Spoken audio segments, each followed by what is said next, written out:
Amen. Can you hear me? Good morning. Salamat, Ate Ching, sa panalangin at salamat po sa inyo sa congregation na nanalangin po para sa mga katatayan. At kung hindi po kayo nakasama dun sa video, hindi ko po alam kasi kung merong hindi nakasama, hindi po ako may kasalanan. Hindi po, yun ay hindi po sinasadya.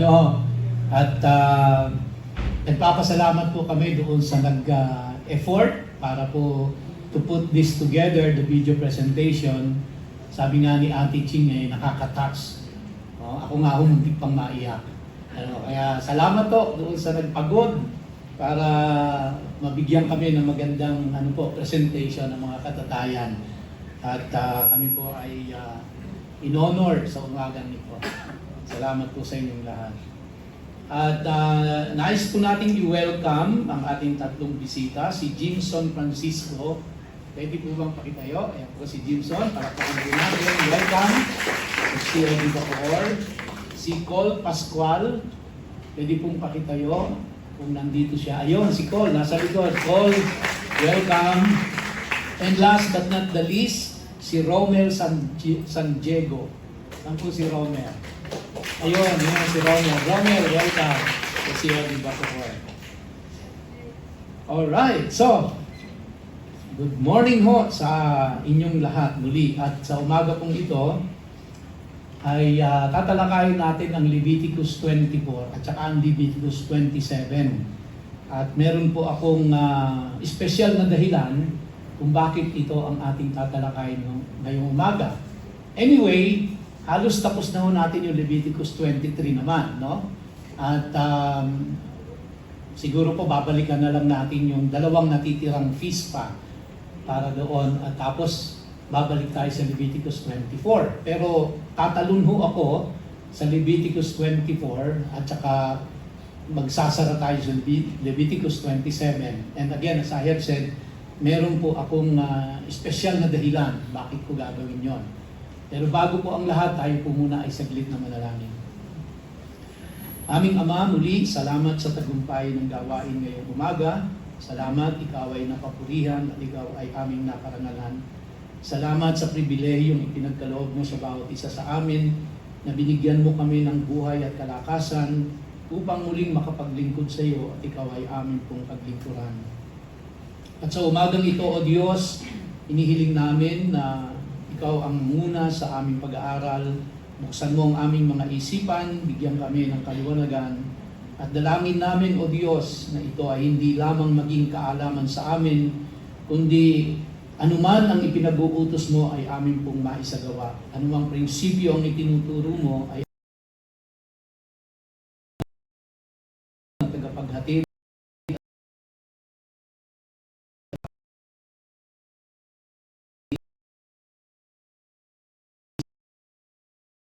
sa pangalan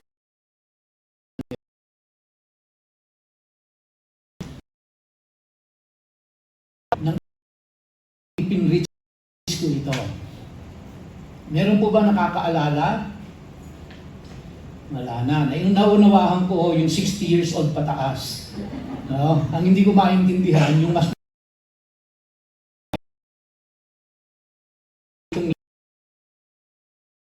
noong February sa ating celebration ng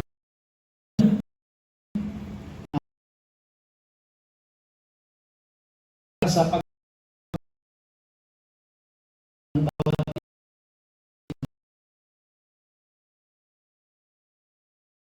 niya ng February 15 ay nanawagan din po ako ng support para po doon sa renovation and improvement ng ating church building to make it more functional and to make it more beautiful ang ating pong bahay panambahan. And nung Wednesday po ay nag-start na yung renovation. Hindi nyo palang masyado sigurong napapansin, pero kasi ito pong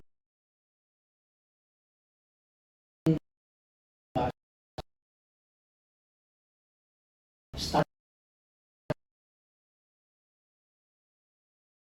sa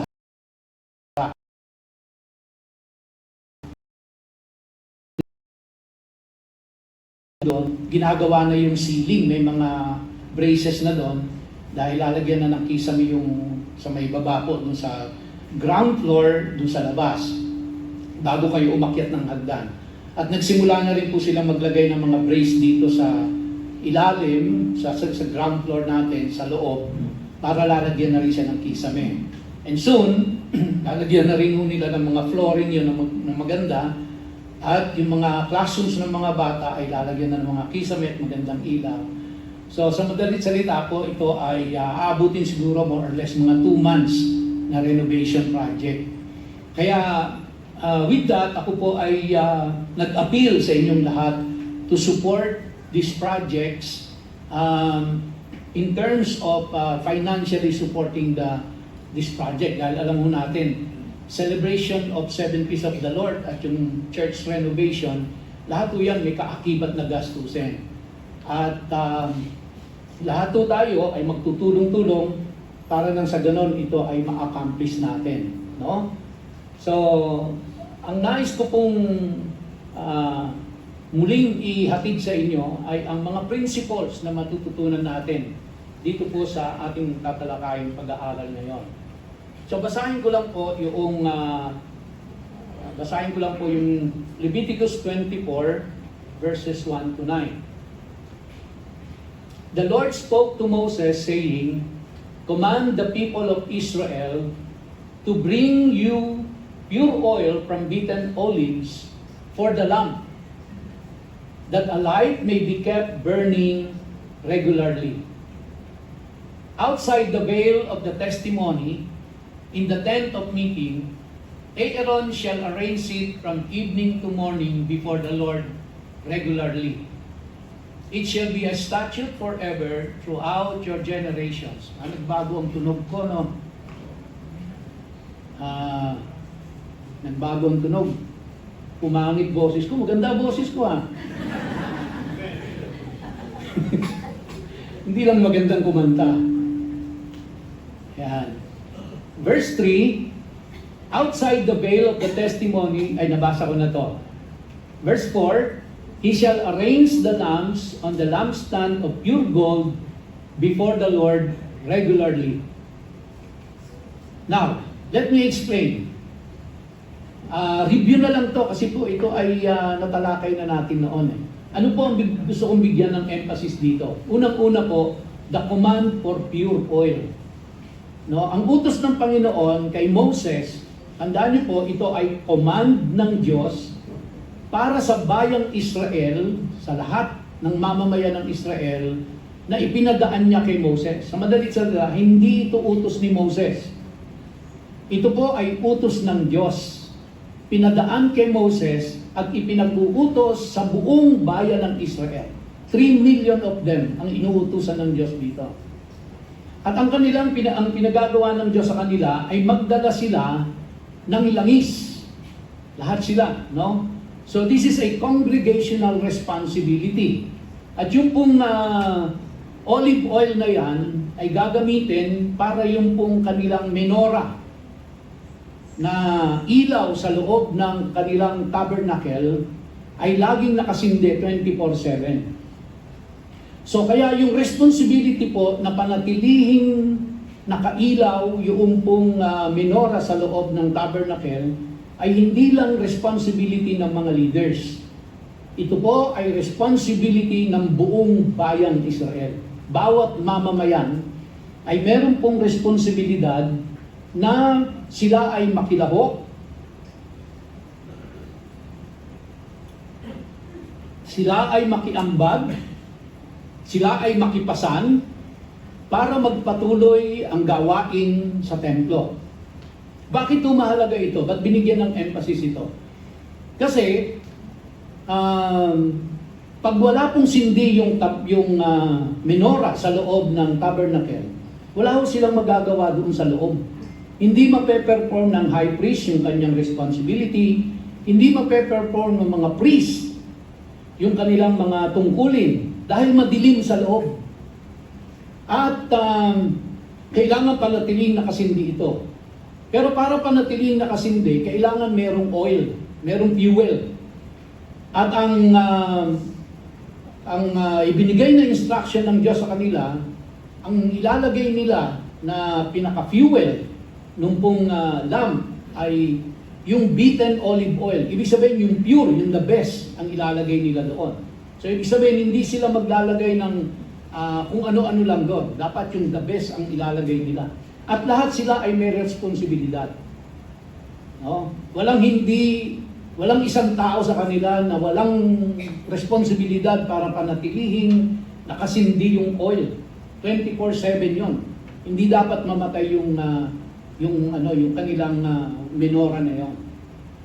So, hindi lamang po ito congregational responsibility o hindi lang responsibilidad ng bawat isa, kundi meron din pong priestly oversight yung mga leaders. So, hindi dapat magpabaya yung mga tao at lalong hindi dapat magpabaya yung mga leaders. So, lahat sila, for that matter, from Moses down to the children, makikita nyo mamaya, no, sa Leviticus 27, na pati ang mga bata may tungkulin. So, ibig sabihin, lahat ng mamamayan walang exempted. Kay may sakit ka, kay matanda ka na, kay bata ka, kay babae, kay lalaki ka, basta ikaw ay mamamayan ng Israel, tao ng Diyos, may tungkulin kang dapat gampanan para mapanatili na bukas ang ilaw o nagsisindi ang menora at nagpatuloy ang kanilang paglilingkod sa Diyos at ang kanilang pagsamba. So walang tagapanood lang, walang nag-oobserba lang. Lahat sila ay merong tungkulin na dapat gampanan. Okay? So meron pong priestly oversight at ito ay pinamumunuan ni Aaron at nung kanyang mga anak. Now, nung time po nila, meron lang designated na tribe ang Israel. At ang tribe lang ni Levi or ni Levi ang pwedeng maglingkod bilang mga priest ng kanilang templo. Kaya mula lang po sa lahi ni Aaron, no, ang pwedeng maglingkod doon. Mula lang sa tribe ni Levi ang pwedeng maglingkod. At ang pwede lang maging high priest ay mula po sa lahi naman or sa angkan ni Aaron. So they have to oversee the whole operation. They have to make sure na continuous ang supply ng oil. They have to make sure na naka-arrange lahat yon at sa oras ng kanila pong pagsamba sa Diyos ay ariglado ang lahat. Walang magpapabaya. So they will be held accountable. Yung mga priest, pagka hindi nila ginampanan ang tungkulin nila, they will be held accountable by God. Yung mga tao, if they don't participate, if they don't contribute, they will also be held accountable by God. So, dahil ito po ay hindi utos ni Moses o ni Aaron lang. Ito ay utos ng Diyos pinadaan sa mga leaders para gampanan ito ng lahat. So, hindi exempted, hindi boss si Moses dito. No? Ang boss dito ay ang Diyos. Siya yung nag-uutos sa kanila. At ito po ay utos. Ibig sabihin, hindi ito optional. Ang option mo lang dito ay sumunod. Ibig sabihin, pag hindi ka sumunod, then may consequences ito. Okay? At yun ay nagko-commit ka ng kasalanan kapag hindi mo ito sinunod. So kaya, ang pangatlo po ay kailangan panatilihin yung ilaw na yon na nakasindi. At mananatili lang nakasindi yun kung merong supply ng oil. At mananatili lang nakasindi yun na ginaganap ng mga tao ang kanilang tungkulin. Kasi kahit na merong oil, kung hindi naman i-oversee ng mga leaders, then hindi rin po magiging matagumpay ang kanilang panambahan. Kahit may mga leaders, kung walang participation ng mga tao, wala rin ma-accomplish sila doon. At damay-damay silang lahat doon kapag hindi nasunod yung utos ng Diyos. Ganun po yun, dahil lahat sila ay inuutusan. Walang turuan dito. No? Walang turuan. Ikaw kasi, hindi mo dinala yung langis eh. O, hindi, nagdala ako, hindi mo inintindi. Di ba? Walang turuan na ganyan. Lahat sila will be held accountable kapag hindi nila ginawa yung kanilang tungkulin. Now, pero pag ginampanan naman nila Ibig sabihin, pag sinunod nila, sumunod yung mga tao, sumunod yung mga priest, at ginawa nila kung anong utos ng Diyos, ang kapalit naman nun ay blessing after blessing ng Diyos. Okay? So, yun po yun. Now, damputin natin yung principle. Wala namang templo. Hindi naman tayo nasa Jerusalem. At wala namang templong nakatayo. Pero, ang templo ay representante ng bahay panambahan nila kung saan sila kinakatagpo ng Diyos. I-translate natin sa panahon natin ngayon, ito ang ating bahay panambahan. Dito tayo pumupunta linggo-linggo upang magpuri sa Diyos, umawit sa Kanya, manalangin, mag-fellowship, and makinig ng Kanyang mga instruction sa atin. Dito ho natin ginaganap yon sabay-sabay, no? Every Sunday. So, ibig sabihin, this is our place of worship. So, itatranslate natin ngayon yung principle, no, na nire-require ng Diyos para makasamba sila ng maayos, is lahat ho kayo, tayo, kasama ako, ay merong responsibilidad na dapat panatilihin na ang ilaw ay nakasindi, so to speak. Ibig sabihin, ang gawain ng Diyos ay nagpapatuloy. At magpapatuloy lang ito kung ang bawat isa sa inyo ay nakikilaho, ang bawat isa sa inyo ay nakikipasan, nagko-contribute upang ito ay magpatuloy. No? So, kumbaga po, pag tayo ay hindi na nagkaloob sa Diyos, wala na ho tayong babayad ng kuryente. Puputulan tayo. So, wala tayong ilaw, wala tayong aircon, wala tayong sound system, wala tayong tubig, wala tayo ng telepono, wala tayo ng maintenance, wala tayo ng lahat. So, hindi na ho tayo makakapag-worship dito. So, kaya po, picking up the principle, kailangan may kontribusyon yung mga na sumasamba sa Diyos, yung mga mananampalataya. At merong pamumunong maayos yung mga leader ng simbahan para magpatuloy ang pagsamba sa Panginoon sa itinakda niyang bahay panambahan sa atin. No? Tayo ay binigyan ng Diyos ng property, 1,705 square meters. Binigyan niya tayo ng building, lugar na komportable kung saan tayo nakakasamba. For the last 30 plus years, sinubaybayan tayo ng Diyos. Magmula po sa isang maliit na garahe, hanggang napunta sa eskwelahan, sa St. Benedict, hanggang napunta doon po sa Perpetual, hanggang napunta tayo sa warehouse, nangumupahan tayo, nagtitiis tayo sa init, sa lahat ng mga napaka hindi po komportabling sitwasyon. Kumbaga po, para tayong nasa wilderness noong mga time na yun. Parang mga Israelitang nasa wilderness. Pero dumating yung time, dinala ng Diyos ang mga Israelita sa lupang pangako. And kung itatranslate natin sa atin, dinala tayo ng Diyos dito sa permanenteng bahay panambahan na natin. Hindi na mainit, naka-aircon na. Ang parking area, maayos, secure ang mga sasakyan. May mga classroom na magaganda ang mga bata, naka-aircon din sila doon. Pagka meron tayong mga special events, nagaganap natin ito na maayos dito. Napakaayos ng ating sound system, naka-aircon tayo ngayon. Yung iba sa inyo, babalabal pa dahil giniginaw. No? At nalalamigan, komportable tayo. Bakit po nangyari ang lahat ng ito, mga kapatid? Of course, ang Diyos ang kumilos. Wala pong iba. Siya ang source ng lahat. Pero yung source na yon, yung supply ng Diyos na yon, pinadaan sa inyo. Pinadaan sa atin. Naging marami po sa inyo, kundi man lahat, ay talagang naging faithful in their giving. Hindi lang po in their giving, but you supported the work of the ministry. Kaya for the last 30 plus years, ay nandito tayo at nananatili. Ngayon, kaya kung gusto nating magpatuloy ito hanggang sa ating mga anak, hanggang sa ating mga apo, at hanggang sa kaapo-apuhan natin, ay hindi tayo titigil sa pagsuporta sa gawain na ito kung gusto nating manatili ito. Kung gusto natin someday, yung mga apo na natin ang tumatayo dito, at sila na ang nagli-lead ng simbahan. Pero mangyayari po yun kung makikita ng ating mga anak at mga apo, ang kanilang nanay at mga lolo ay nagpapakita ng magandang halimbawa sa kanila at sila ay tinuturuan.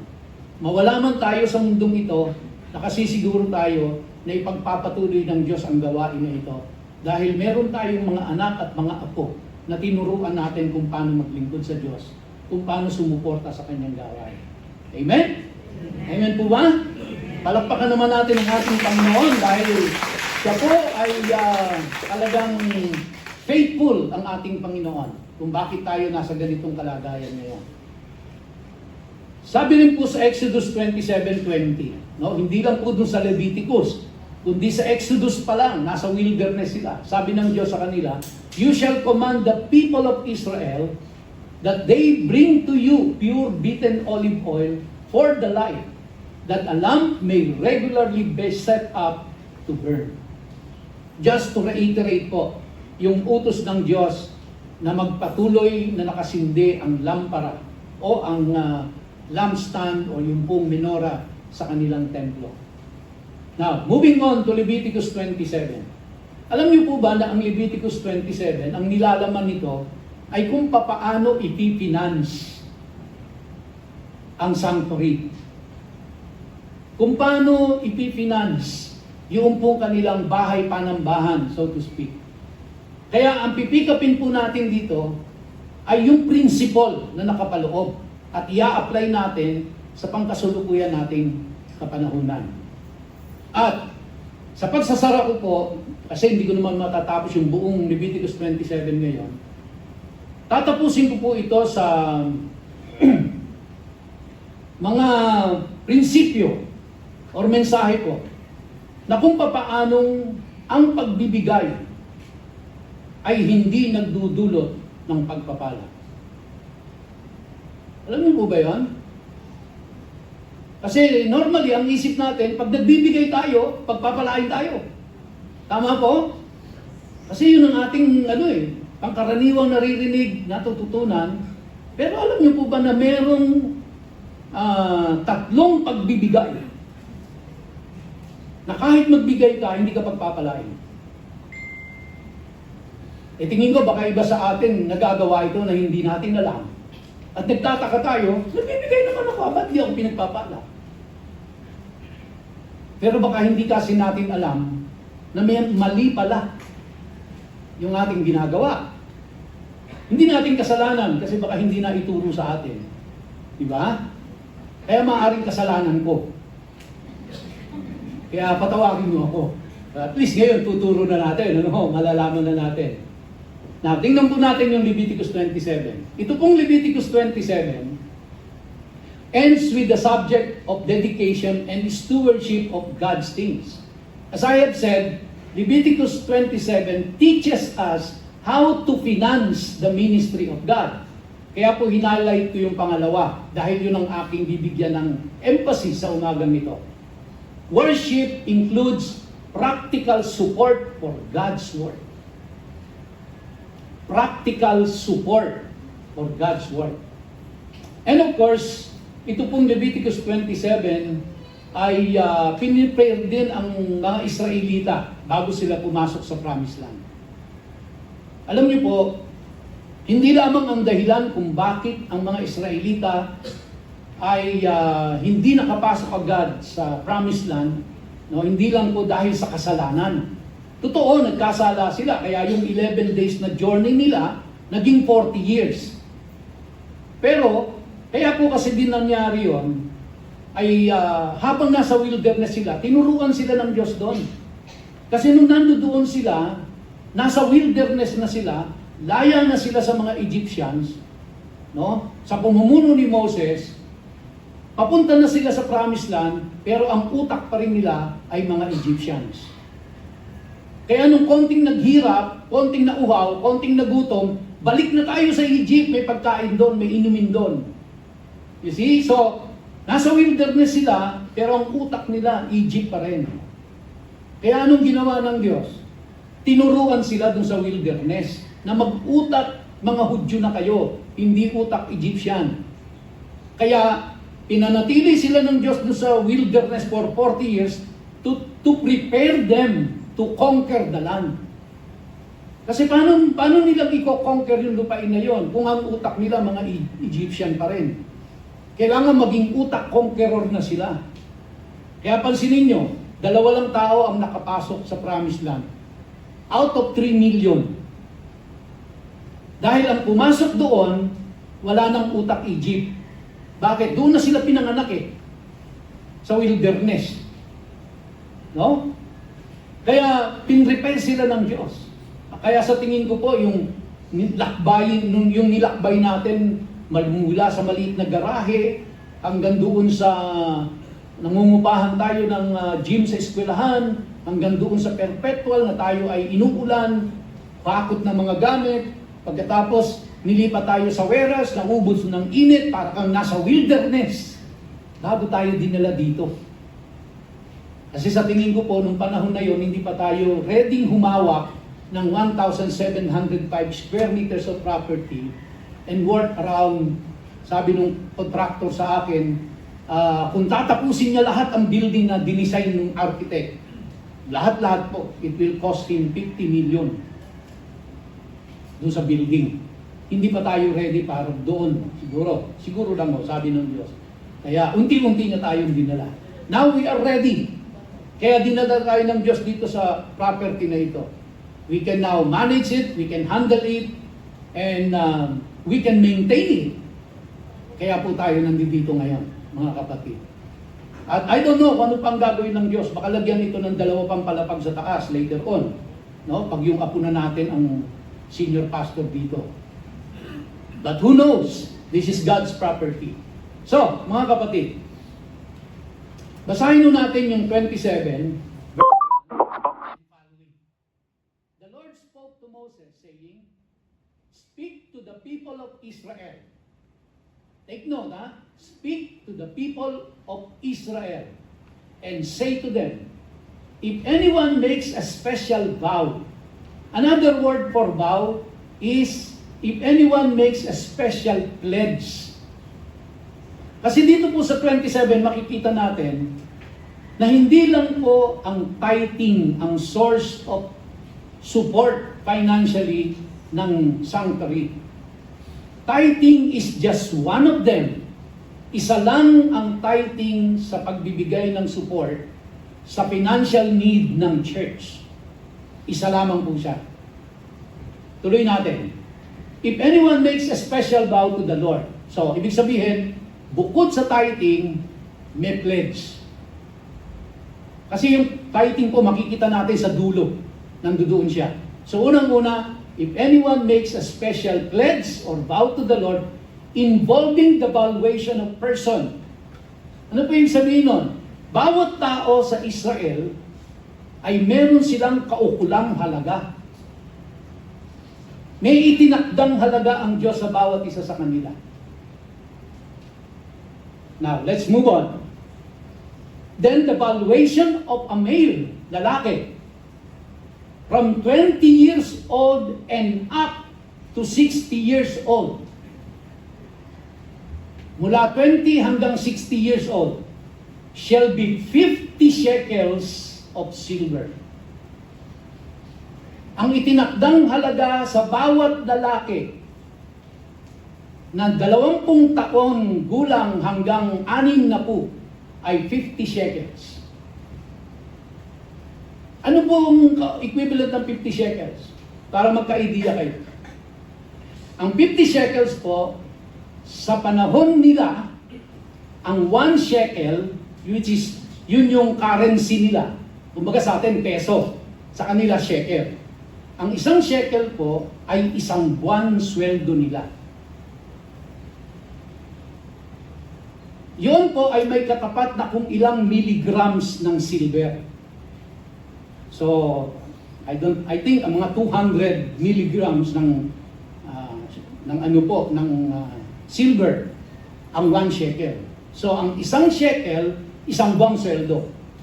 Kaya kung ang itinakdang halaga para sa mga lalaki, 20 anyos hanggang 60 taon, ang equivalent po ng 50 shekels ay 4 na taong sweldo. Now, kung i-convert natin sa panahon natin kung magkano ang equivalent po ng 1 shekel ay nasa 25 to 35,000.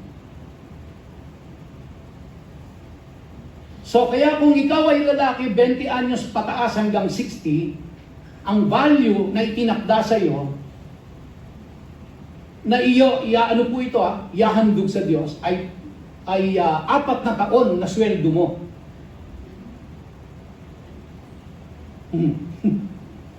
Okay? Now, next. Ito pa po. According to the shekel of the sanctuary. Yung pong binanggit kong computation, yun ay computation sa shekel ng gobyerno. Now, may sarili pong shekel equivalent kapag ka sa templo. Kasi doon sa templo, may sarili silang tunawan ng silver. Kasi nung panahon noon nila, lahat ng tao pwedeng mag-mint ng kanyang silver at gamitin niyang pambayad. Kumbaga po, lahat pwedeng mag-produce ng pera. Pwede kang mag-imprenta ng pera sa bahay mo. Parang ganun po yan. Ngayon, sila walang papel, silver. So yung silver po, pag tinunaw nila, ang gagawin nila doon, meron po kasi silang singsing.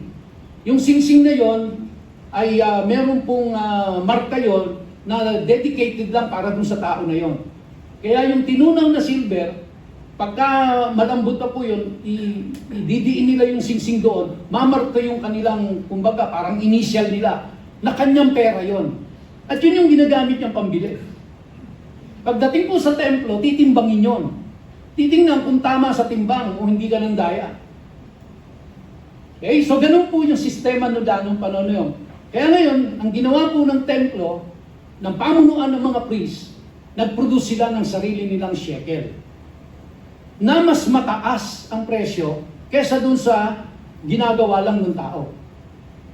Kaya yun po yung dahilan bakit may mga money changer doon sa templo na itinaob ni Jesus Christ. Kasi po, ang gagawin nila, yung sarili nilang shekel na ginawa, ipapalit nila ng temple shekel. Kasi hindi tatanggapin yung ginawa nila doon sa temple. Tatanggapin yun sa palengke. Pero sa temple, hindi. Magkakaloob ka sa temple, hindi tatanggapin yung ginawa mo. Ipapalit mo ngayon yan nung ginawa ng templo. Kumbaga siya yung central bank. Parang ganun. Ipapalit mo sa kanya. Ngayon, mas mataas ang palit. So, ang ginawa po ng mga, ng mga nagpapalit, yung money changer, no? Sila po ay naglagay ng pwesto doon para sila ang tagapamalit. Hindi ka na pupunta doon sa, kumbaga sila yung, yung po nagpapalit ng dollar, parang gano'n, no? Money changer, para sila yung money changer. So, pag pinalit mo sa kanila, ang ginagawa ng nagpapalit, yung halaga noong pong sa templo, mas tinaasan nila. Kasi, mas convenient. No? Mas convenient. Nandun lang eh. So, mas tinaasan nila. So, bakit nila tinaasan? Kasi iniutos ng mga priest, taasan. Para meron silang kupit. Kaya po naggalit si Jesus. Naintindihan niyo ba kung bakit galit si Jesus at pinagtataob?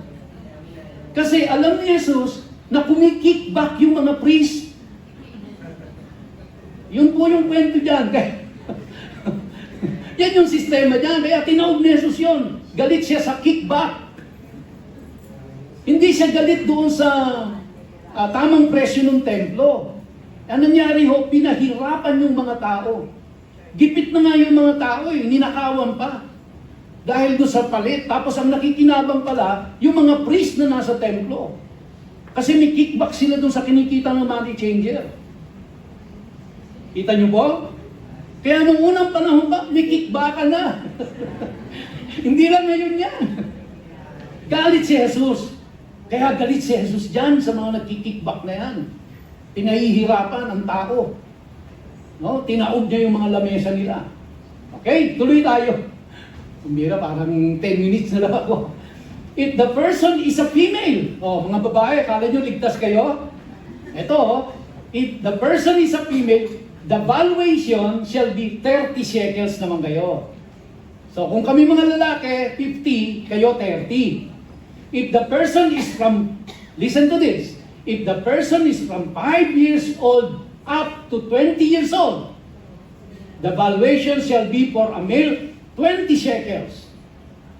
So kaya yung mga apo natin, anak natin na 5 taon hanggang 19 anyos, ayan po, dapat magko-contribute sila ng, ano sabi dyan, 20 shekels kung lalaki. And for female, 10 shekels. Mababa pa rin yun sa babae, no? Now, huwag niyo pong iisipin na mas mababa ang pagkatao ng babae kaysa sa lalaki kasi mas mataas yung presyo ng lalaki. Hindi po.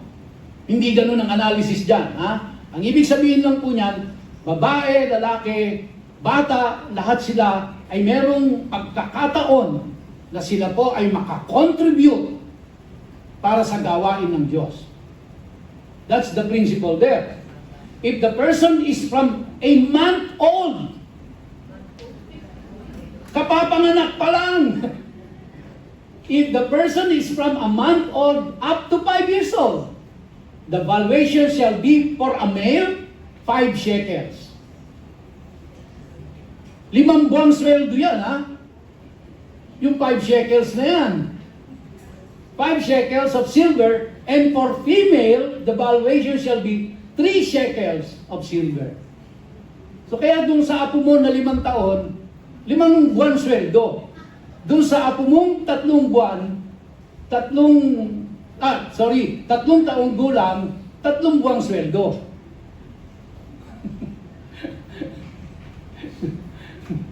And if the person is 60 years old, mga senior citizen, taas ang kamay.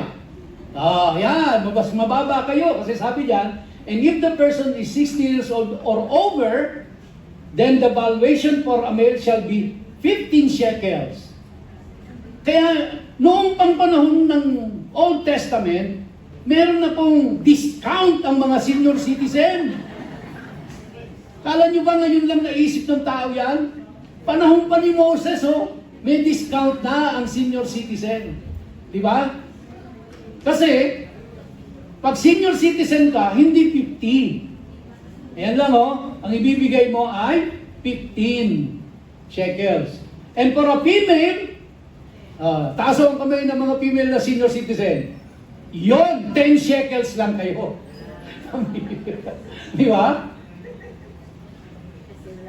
Now, may exempted ba yung mahihirap? Tingnan natin, sabi sa verse 8, and if someone is too poor to pay the valuation, then he shall be made to stand before the priest, and the priest shall value him.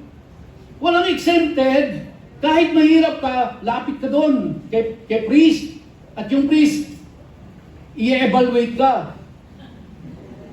Dahil mahirap ka, ano mo, wala ka talagang source of income and all that, wala kang ayuda. Dahil kung magkano ang makita ng priest, halimbawa, dinetermine niya, dahil mahirap ka, ikaw 5 shekels lang. Kahit na ikaw ay 20 years old. Ikaw, mas may kakayanan ka, 10 shekels sa'yo.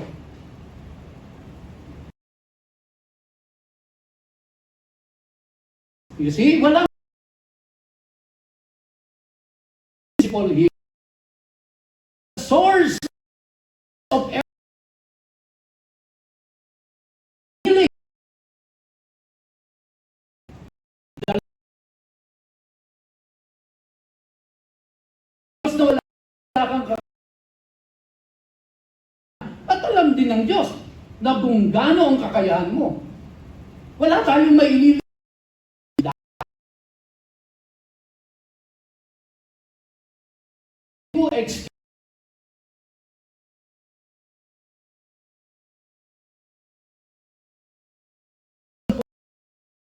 And there is power in your words. There is power in your words. Saan yun? Kaya don't ever declare na wala akong pera, mahirap lang ako. Yan ang dadanasin mo. Kasi dinideclare mo na sa sarili mo.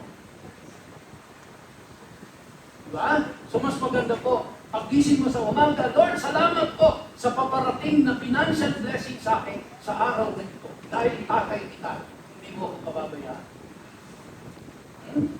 So, The priest shall value him according to what the power can afford. Ibig sabihin, kung ikaw ay mahirap, hindi ka pipilitin sa sarili mo. Diba? So mas maganda po, paggising mo sa umaga, Lord, salamat po sa paparating na financial blessing sa akin sa araw na ito. Dahil tatay kita, hindi mo ako pababayaan. So, the priest shall value him according to what the bower can afford. Ibig sabihin, kung ikaw ay mahirap, hindi ka pipilitin. Hindi ka pipigain para magbigay ka lang. Hindi po ganun ang Diyos. Very fair ang Panginoon. So, in verses 1 to 8, ang tinalakay po natin, at hanggang dito na lang ako, a vow or a pledge is a voluntary promise made to Moses, made to Aaron, no, made to God. So kaya ito pong pledge mo, itong vow mo, pangako mo sa Diyos, yan ay sa Diyos, hindi po sa pastor, hindi po sa leader, sa Diyos mo yan bibitawan. Now, may mga tao po na nadala ng magandang music, nadala ng magandang preaching, na emotionally, na move, no? At nag-appeal yung pastor. Sino po ang willing mag-donate para sa ating pagpapatayo ng simbahan dahil na-move ka emotionally, na umiyak ka, nagandahan ka sa music, sa preaching, nag-forward ka, tapos sinabi mo, magkukumit ako ng 100,000. Nung wala na yung emosyon, umuwi ka na sa bahay, bakit 100,000? Saan ko kukunin yun? Ganyan din sila. Wala akong pagkakaiba. Ganyan din ho sila. Dahil sa emotion, dahil sa persuasion, nagpe-pledge. Now, alam na ng Diyos yon. Kaya naman, ang ginawa po ng Diyos, binigyan sila ng alituntunin kung paano sila makakaalis doon sa kanilang padahas-dahas na pangako. May solusyon ang Diyos para sa kanila. Alam na ng Diyos yun eh. So, kaya po, it is a voluntary promise made to God. Now, kasi kapag tayo po ay nangako, nag-pledge, expectin ng Diyos na ipupulpil mo yan. Hindi nakikipagbiruan ng Diyos sa iyo. Alam din naman ng Diyos kung nadadala ka lang ng emotion mo. Kaya bibigyan ka rin niya ng solusyon para makaalis dyan. At hindi ka ma-burden habang buhay. Dahil nabigla ka lang sa iyong pagbo-volunteer na magpo-provide ka. Now, hindi ko na po itutuloy dun sa ibang slides. Ito po, again, as I have said earlier, ito po ay aking dinala sa inyo ngayon. Dahil ongoing na po yung renovation ng building natin. At pag yan po ay natapos, maganda ng lahat yan. Lahat po tayo na dumadalo dito, pati kamag-anak natin, yayayakin natin, pati mga kaibigan natin, lahat po ay makikinabang dyan sa ganda ng iba. Lahat po tayo, pati mga bata, ay makikinabang po dyan. Ibig sabihin, mag-e-enjoy sa lahat ng kanilang nararanasan niya. Pero, ito po ang tandaan ninyo. No? Umaapil ako sa inyo para doon po. Suportahan natin yung ating renovation project. Meron pong nagmagandang loob sa atin, kaya ako pinatuloy yan. Kasi po, at inapprove yan ng buong leadership, hindi lang po ako yan. Dahil meron pong nagmagandang loob na total, siya naman ay merong pwedeng ipahiram na pera. Pero hindi siya tumanggap ng maleta, ha? Ito po ay galing sa pagod at pawis at malinis na paraan ng pagkita. Biniyayaan ho siya ng Diyos, kaya sabi niya, ipapahiram niya yung estimated cost ng project, which is 1.5 M. Siyempre, naging na ho ng simbahan na ito, hindi pa ho tayo pumalya sa pagbabayad. Hindi ho tayo nanunuba ng ating pinagkakautangan. Nagbabayad do tayo. Kaya yung contractor ko, wala pang pera akong binibigay kahit 5 duling. Inumpisahan na. Sabi niya sa akin, Pastor, umpisahan ko na niya kahit wala ka pang pera. Alam ko naman, nagbabayad kayo eh. Bakit to? Kasi siya yung nagtayo ng building na ito. Siya po yung nag-semento ng ating parking. Pati yung daanan natin doon. Yung pong bakod dito ng buong paligid, 500,000 yan. Siya nagbayad doon na wala tayong pera. Tinayo niya yon. Yung pong daan doon, 380,000 yung kali na kapirasong yon. Dadalawang diba? No? Siya ho nagbayad nung una. Pero hindi tayo pumalya. Buwan-buwan ho yun, nababayaran natin siya. Again, ulitin ko, bakit to? Kasi nandiyan kayo, nagpa-participate kayo, nakikiambag kayo. Kasi hindi naman natin mababayaran yun kung di po kayo nagkakaloob, di ba?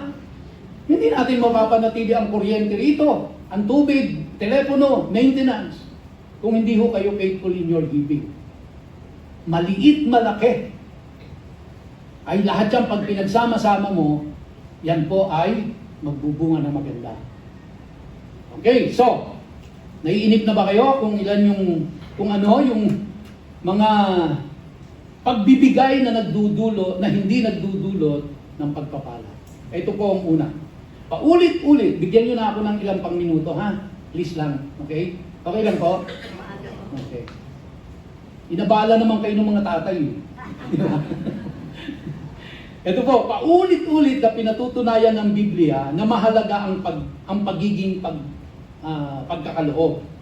Pero, ipinapakita rin ito na may mga uri ng pagbibigay na kapag ginawa ng walang karunungan at pag-unawa, maaaring magdulot ng pagkaubos imbis na pagdami.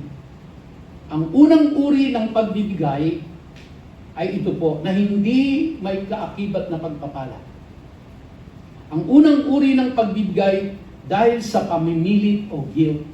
Wag na wag po kayong magbibigay kung pakiramdam nyo ay kinukonsensya ko lang kayo. Wag na wag po kayong magbibigay kung ang pakiramdam nyo ay pinipilit ko lang kayo. Dahil hindi ho yan pagpapalain ng Diyos. Okay? Sa 2 Corinthians chapter 9 verse 7, sinabi ni Pablo na ang bawat isa ay dapat magbigay ayon sa pasya ng kanyang puso. Hindi nang napipilitan o napapaikot lamang ng sitwasyon. Dahil iniibig ng Diyos ang masayang nagbibigay. Dapat masayaw kayo. Ngayon, kung ang pagbibigay nyo ay padabog, huwag nyo na hong ibigay yan. No? Yung magbibigay kayo, tapos babatong nyo dun sa bibigay na naman. Huwag ho. Hindi pagpapalain ng Diyos yan.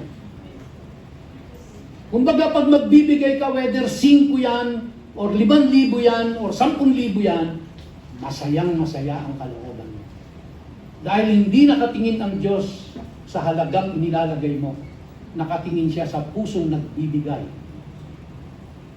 Tandaan niyo yan.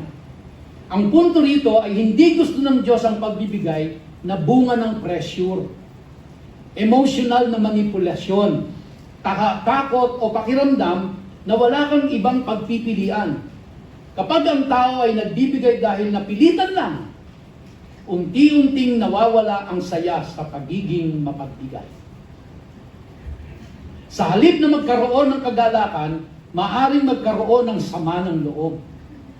At kapag paulit-ulit itong nangyayari, nagiging sarado ang puso at nagiging maingat o mapagduda na sa bawat pagkakataong may humihingi o nangangailangan. Ang alternatibong ipinakita ng Biblia ay ito. Magpasya ka muna ng pribado at may panalangin kung ano ang kaya at nais mong ibigay. At kapag nagbigay ka, gawin mo iyon ng maluwag sa puso at may kagalakan. Now, magsisimula ho tayo ng pagbabayad doon sa taong nagpauna ng pampagawa nito, August 15. Ngayon po ay June 21. Napakahaba pa po para sa susunod na linggo. Na tayo ay mananalangin, magpapasya tayo privately. Ulitin ko po ha. Ulitin ko. Hindi po yung halaga ang tinitingnan ng Diyos. Ang tinitingnan ng Diyos ay ang pusong nagbibigay. And it is between you and God. Alam niyo po ba bakit ganoong ka-pressure sila noon? Kasi kapag ka po yung tao ay nag-pledge, kunyari nag-pledge siya ng 10 baka ang ibibigay ko. Alam niyo po ba na ginagawa nila yon in public? Tatayo sila sa kapulungan ng kongregasyon at isisigaw nila yon. Ako ay nagpe-pledge ng 10 baka. At pagtitibayin ng prisyon, ililista yon. Dante Peña, 10 baka. Pambira. Kaya nape-pressure sila. Kasi pag malapit na yung panahon na pagbibigay, naku po, dadalawa pa lang yung baka. 10 yung nai-pledge. Nag-iisip na kung ano-anong mga dahilan niya para makalusot siya doon sa kanyang pinledge. Kaya naman ang Diyos gumawa ng alituntunin kung paano sila makakaalis doon sa kanilang kalokohan na yon. Pangalawa po, pagbigyan niyo na ako 3 lang naman to. Ang ikalawang uri ay pagbibigay na nagpapatuloy ng problemang dapat sana ay harapin. Anong ibig sabihin nun? Ito po yun, ikliyan ko na lang. Kapag ka po kayo ay nagbibigay doon sa taong, kumbaga po, kinukonsinti nyo na lang. Dahil anak nyo, dahil tiyuhin mo, dahil pinsan mo, dahil kamag-anak mo. Pero yung pong pagbibigay mo ay nakukonsinti na yung katamaran niya. Huwag mong bibigyan yan. Dahil walang pagpapalang kaloob yan. Napakatamad, ayaw magtrabaho. Diba? Nakatambay, naninigarilyo pa, umiinom. Tapos kada may problema, takbo sa'yo. Dahil anak mo, hindi mo mapahindian. Tapos kukonsensyahin ka ng asawa mo. Anak natin yan. Ikaw naman, bigay. Wala akong pagpapalang kaakibat yun. Wala akong pagpapalang kaakibat yun. Tandaan yan. Okay? So, maging matalino sa madalit salita. Hindi ko mo kamag-anak, hindi ko mo anak, hindi ko mo asawa mo or whoever na malapit sa iyo. Kinukonsensya ka. Ikaw naman, bigay. Wala akong kaakibat na pagpapalaya. Dahil kinukonsinti mo ng tao. Hindi gusto ng Diyos yun. Pangatlo po, ito. Ang ikatlong uri ay pagbibigay sa maling prioridad o maling direksyon. Dito binanggit ang aklat ni Haggai. Pagkatapos bumalik ng Israel mula sa pagkatapon, mas inuna nilang ayusin ang kanilang mga bahay habang napabayaan ang bahay ng Diyos. Hindi ho sila binabawalang ayusin yung bahay nila. Hindi sila binabawalang pagandahin ang bahay nila. Pero, huwag niyong pabayaan ang bahay-panambahan ng Diyos. Nasa Haggai yan. Sinabi ng Panginoon na marami silang itinanim. Ito po yung resulta. Marami silang itinanim pero kaunti ang ani. Kumikita sila pero parang inilalagay lang sa bulsang butas. Sa butas na bulsa. Ang larawan dito ay hindi kakulangan ng kita ang problema, kundi maling pagkakaayos ng prioridad. Kasi pinabayaan nila yung house of God, the place of worship where they meet God. And yet, paganda ng bahay nila. Hindi naman kasalanan magpaganda ng bahay. Magpalaki ng bahay, magpaayos ng bahay. Ang kasalanan po nila, yung bahay panambahan na kung saan kinakatagpo nila ang Diyos, yun ang pinabayaan. So kaya po mga kapatid, I'm appealing to you. Hindi lang po ang bahay natin ay yung ating tinitirhan. Unang-una, naniniwala po ako na ito ay bahay ng Diyos. Magpaganda tayo ng bahay kung gusto natin, pero huwag nating pabayaan ito. Amen? Amen. Ulitin ko po mga kapatid, hindi pilitan ito, hindi konsensyahan ito po. Kundi principle na tinuturo ng Diyos sa atin. Kaya magmula po sa bagong panganak hanggang sa senior citizen, magkakaloob sa gawain ng Diyos. Pero, hindi po tayo siyempre susunod dyan dahil ibang kultura to. Ang prinsipyo ang kinukuha natin. Kasi pag sinunod natin yan, Kuya Henson, yung 4 na taon mong sweldo, ibibigay mo. Hindi po ganyan. Yung principle ang kinukuha natin dito. That is what the Lord is teaching us. So, bottom line, lahat po tayo, magmula sa bagong panganak hanggang sa pinakamatanda ng simbahang ito, ay mag-aambag para panatilihin natin ang functionality ng simbahan na ito at ang kanyang representasyon, na siya ay maganda, na siya ay maayos, at siya ay kapakinabang, hindi lang sa atin, kundi maging sa ating community. Amen po ba, mga kapatid? Amen. So, sa akin pong panglimang pagtatapos, sa susunod na Sunday po ay merong blue envelope. Okay? Sa 6 Sunday po, blue envelope. At saka yung white natin na yan. So, if it is your tithes, doon po sa inyong white envelope. Kung yun ay pledge para po doon sa renovation ng building natin, doon po ay sa blue envelope. Pag uwi ninyo mamayang gabi, magdasal na kayo, Lord, gusto ko pong magkaloob. Pero kaya ko lang 5 piso. Ipe-pledge ko ito. Then do it. Then do it. Mas pagpapalain nyo ng Diyos. Mas i-honor ng Diyos yun. Pero ulitin ko po, lahat dapat meron. Lahat dapat ay nagpa-participate, nagko-contribute. Magmula po sa aming mga pastor hanggang doon sa mga ating nasa Sunday school na mga anak. Lahat po sila. Amen? Sige po, tayo tayong lahat at magsasara tayo sa panalangin. Salamat po sa inyong pagtsatsagang makinig at sa inyong, nakita ko po, alam nyo kung ano, ang sasaya ng mukha ninyo. Hindi kayo nakasimangot. No? Ramdam ko po dito, masaya ang mukha ninyo. Ibig sabihin, masaya ang kalooban nyo na kayo ay makiparte, makibahagi, no? Makikontribute para sa pagganda ng ating bahay panambahan. Ulitin ko po, pagandahin nyo bahay nyo hanggang gusto nyo. Pero huwag nyo pabayaan ang bahay panambahan natin, ang bahay ng Diyos. Amen. Let us pray. Salamat muli aming Ama sapagkat matagumpay ang panambahan ngayong umaga dahil ito ay pinangunahan ng iyong banal na Espiritu. Salamat po, O Diyos, dahil Ikaw ang kumausap sa amin at Ikaw ang nagtuturo sa amin kung ano ang dapat namin gawin upang patuloy na dumaloy ang pagpapala mo.